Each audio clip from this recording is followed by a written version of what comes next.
Hey guys, this is like take five. I have no idea what's wrong with my computer and why it's acting retarded. But anyway, basically, this video is for all the people that I told I would make a video telling them about the products that I use and things like that. There are a lot of people who are transitioning at the moment that wanted to know what kind of products I use and things like that. So that's what this video is about.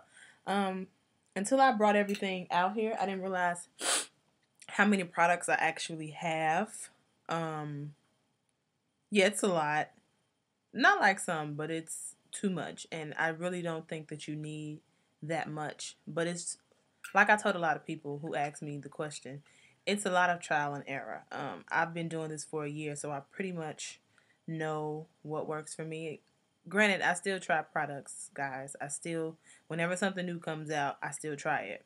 But the main thing that I need people to understand is that when you go natural, don't get so caught up, in like oh, I want my hair to look like that, or I want my hair to curl like that, or how did she get her hair to curl like that? That's where you're going to go wrong. The main thing that you have to do is find out what works for your hair and what makes your hair do what it do. You know what I'm saying? So whenever you see somebody, because you're going to have curl envy, as they call it, like you're going to have it. I had it. Everyone has it at some point in time. And basically what curl envy is when you try or you attempt to or you want your curls to be like someone else's. And the reality of that is that everybody's hair is different. You're going to have different textures. Like me, for example, here on the sides of my head, and I noticed this in the beginning when I first went natural, but I thought that it would change, and it didn't, and that's fine. But here is very, very kinky, right on the sides of my hair, and somewhat in the crown a little bit. But in the back is where my nicer curls are. They're looser, softer, things like that.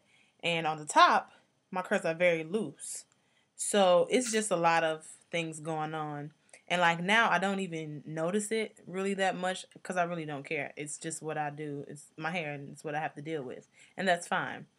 But just don't get caught up in, trying to get your curl to look like someone else's. Because a lot of people ask me, how do you get your hair to curl like that?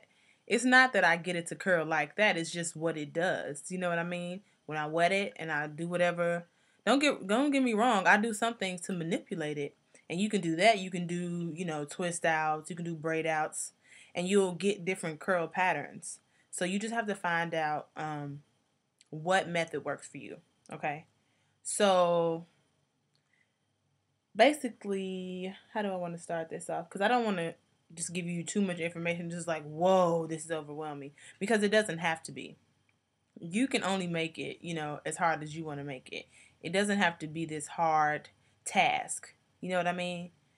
In the beginning, it's crazy because, like, when you first go natural and then you cut your hair, when it's really, really short, it's easier to deal with because, especially if it's in the summertime, because you can just wash it, leave it wet, put your products in, and go, and it doesn't drip all over yourself. You know what I'm saying? But like in the middle stage is the worst. Like right now I'm at a point where it's long enough for me to do different things. But like when I was right in the middle, where it's still a TWA, a teeny weeny afro as they call it, but it wasn't, long enough for me to do anything. So that middle stage is just horrible. But anyway, the first thing I'll talk about is shampoos. Now, there are a lot of like unwritten rules to being natural. I don't follow them all. Like I said, find out what works for you. Don't get caught up in what other people do and what other people say you should do. That's where you'll go wrong too. But anyway, a lot of people prefer to use shampoos that don't have sulfates. And if you look on the back of the ingredients of your shampoos, you can see if they have sulfates or not. Supposedly, to my understanding, sulfates are like detergents or whatever. And if you think about a detergent, like when you're washing clothes, it strips your clothes of the dirt and all that kind of stuff. So it does the same thing to your hair. Your scalp produces natural oils, and if you use, apparently, I'm not a specialist on this, but this is what I've been told and what I've seen. from the videos that I've watched on YouTube, that if you use shampoos, which is majority of them, unless they say a natural shampoo or sulfate free, majority of them have detergents. And like I said, it's like I'm sorry, majority of them have sulfates, and they're like detergents, and they strip your hair of the natural oils that you produce, which is actually good for your hair. And they somewhat, for some people, dry your hair out. I've always used shampoos with sulfates. I have a few here with sulfates, and I have some without sulfates. It just depends on the preference. I really don't care. I really don't see much of a difference, but hey. So, for a good shampoo when you're going natural, and before I forget, this is for people who are already natural, who've already cut their hair off, and people who haven't. Treat your hair as if it's natural. If you still have a relaxer or a perm and you're going natural, but you're letting it gradually grow out and you're cutting the ends, just do the same thing you would do with the perm still in your hair as you would do once you cut it off. You know what I'm saying? So just treat your hair like it's natural. Don't treat it like you have a perm. So I just want to put that's a disclaimer that I want to put out there. So anyway, a great shampoo to begin with, and it's cheap. You know what I'm saying? A lot of people spend a lot of money on products, and that's just one thing that I can't bring myself to do. I can understand if you buy one, splurge, just like a pair of shoes that you splurge on, or a bag or a makeup item, anything like that. But I just feel like I'm not going to continuously buy products that are expensive because I'm going to get hooked on that product, and I don't want to continuously pay $35 for a jar of something that I'm going to run out of in a couple of weeks. That's unnecessary. So anyway, the first thing is the herbal essences.